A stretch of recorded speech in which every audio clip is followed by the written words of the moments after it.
Narayanganj city কর্পোরেশনের ১৪ নং ওয়ার্ডে বাংলাদেশ জাতীয়তাবাদী দল বিএনপির ভারপ্রাপ্ত চেয়ারম্যান তারেক রহমানের রাষ্ট্র কাঠামো মেরামতের ৩১ দফা বাস্তবায়নের লক্ষ্যে লিফলেট বিতরণ করেছেন নারায়ণগঞ্জ ৫ আসনের সাবেক ৩ বারের সফল সংসদ সদস্য অ্যাডভোকেট আবুল কালামের সুযোগ্য কন্যা অ্যাডভোকেট শামসুন নূর বাঁধন।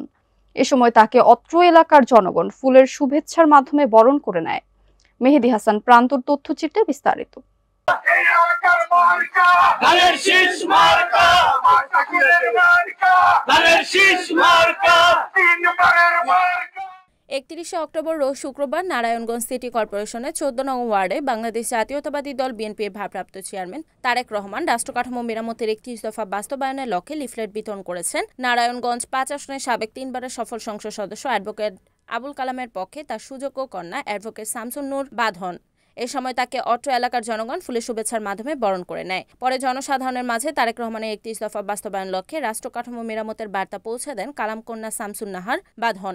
এর সাথে তার বাবা নারায়ণগঞ্জ ৫ আসনের এমপি মনোনয়ন প্রত্যাশী অ্যাডভোকেট আবুল কালামের নির্বাচনী সালাম এবং তার পক্ষে জনগণের কাছে ভোট চান অ্যাডভোকেট শামসুন নূর বাঁধন। এ সময় অত্র এলাকার স্থানীয় জনগণ এবং অ্যাডভোকেট আবুল কালামের সমর্থকরা উপস্থিত থেকে তারেক রহমানের ৩১ দফা বাস্তবায়নের লক্ষ্যে লিফলেট বিতরণ সম্পন্ন করেন। এ সময় বিএনপি এবং অঙ্গ সংগঠনের নেতাকর্মীরা উপস্থিত ছিলেন।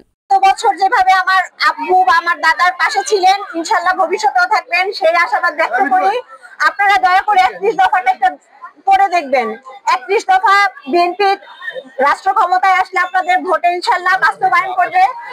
কিভাবে দেশ চলবে, দেশ কিভাবে সুন্দরভাবে পুনর্গঠিত করা যায়, জনগণের দুর্ভোগ কিভাবে কমানো যায় এবং জনগণকে কি কি কার্যক্রম বাস্তবায়ন করলে বাংলাদেশ আরো সুন্দরভাবে চলবে, এই পদক্ষেপগুলোর কথাই কিন্তু ৩১ দফায় লেখা আছে। আর আরেকটু কথা না বললেই না, আমি আসলে অনেক দৌড়ের উপর ছিলাম এতক্ষণ। তো আপনাদের আরেকটা জিনিস বলে, আমরা আসলে বিএনপি বর্তমানে মিডিয়া ট্রায়ালের শিকার। আমরা যেটা দেখতে পাচ্ছি বিভিন্নভাবে মিডিয়ায় এক একজন গণভোটকে নিয়ে ট্রল করছে। আসলে বিএনপি শুরু থেকেই গণভোটের পক্ষে ছিল, তবে জাতীয় নির্বাচন এবং গণভোট একই দিনে অনুষ্ঠিত হবে এই কথাটা বিএনপি শুরু থেকে বলে এসেছে। এই ২৭০ দিন মিটিং এর পরে আপনার ঐক্যমত্য কমিশনে এত দফায় দফায় মিটিং চালানোর পরে যদি এই আমাদের নোট অফ ডিসেন্ট উঠিয়ে দেওয়া হয়, এটা আসলে আমাদের জন্য কাম্য ছিল না এবং এটা জাতির সাথে একটা প্রতারণা হয়েছে। এই বিষয়গুলো বুঝবেন। বিএনপি কখনোই গণভোটের বিপক্ষে না, তবে বিএনপি শুরু থেকে যে অবস্থানে ছিল যে আমরা জাতীয় নির্বাচন এবং গণভোট একই দিনে চাই, ২টা ব্যালটের মাধ্যমে।